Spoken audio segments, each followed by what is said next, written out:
Okay, this is Amy at Amy's Free Motion Quilting Adventures. We're on the internet at freemotionquiltingadventures.blogspot.com, and this is a follow-up video of how I finish off my binding by machine on some projects.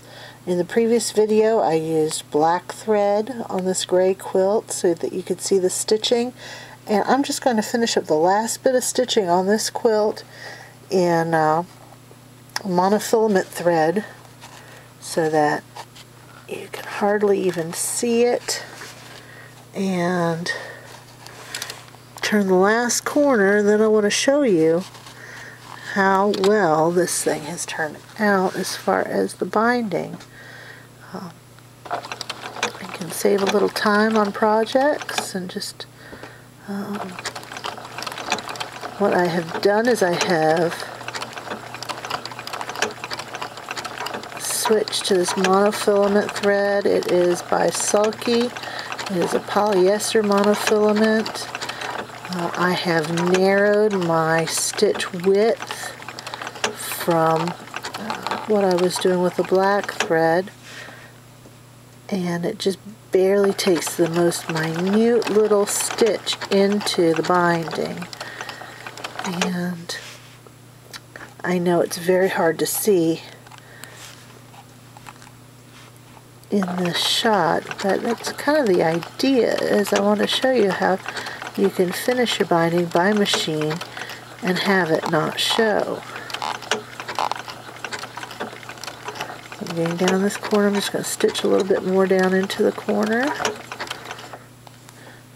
I come up, and it is incredibly hard for me to see at the moment.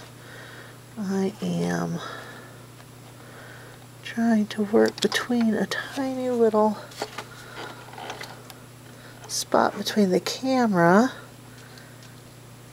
and my machine. I almost can see better through the viewfinder of the camera, or the screen on the camera I should say. I want to move my needle up just a hair so that I can lift this presser foot to its highest level. That's the regular level when the presser foot is up. This is the extended height. That allows me to get my seam ripper up under here and to fold that corner over just so. And of course it's not going to work with me tonight. There we go. Maybe not.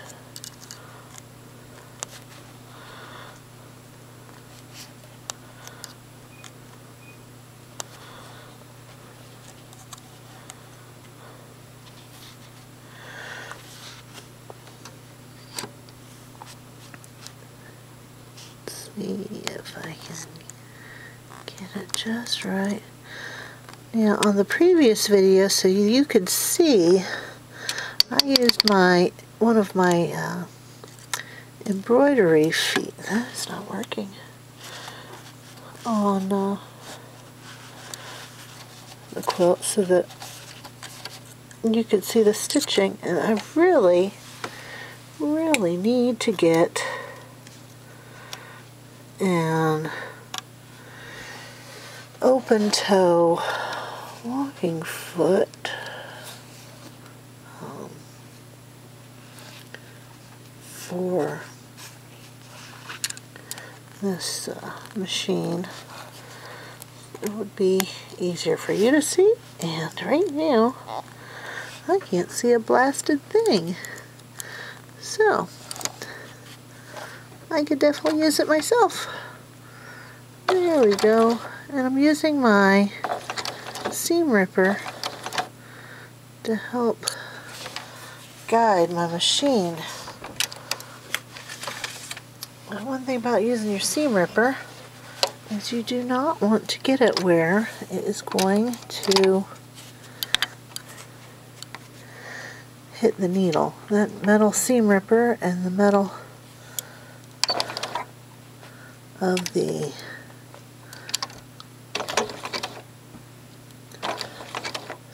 needle. They hit one another and they're going to break the needle.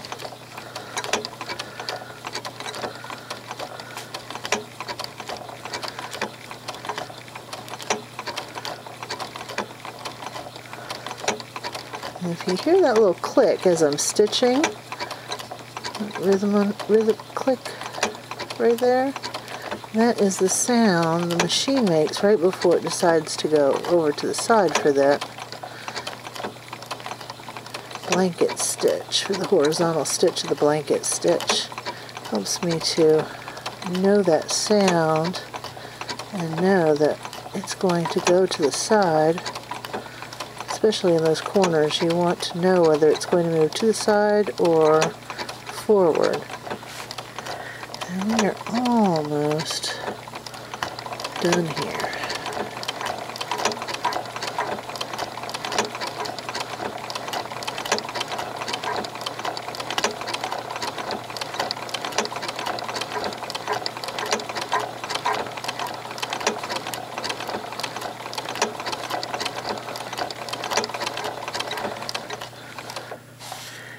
I believe that's it. We're going to go ahead and pull this out.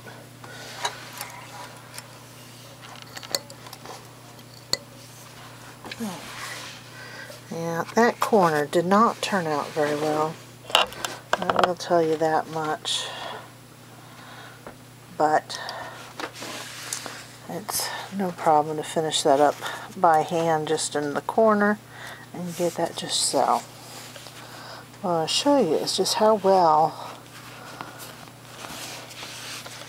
this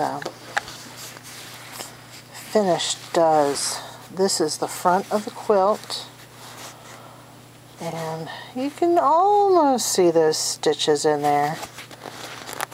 Rub them with my finger now. The holes close up. I switched to a smaller needle for this monofilament. Now I'll tell you, can you really see those needle holes in that binding?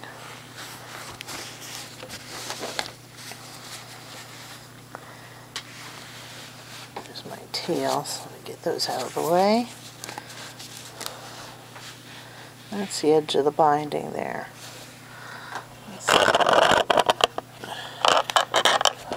Oops. Refocus the camera there. No, because now shadow. There we go. That's the front of the quilt. So it looks like on the back of the quilt. You can see a few needle holes. That's about it. And, it's a great technique for finishing binding quickly.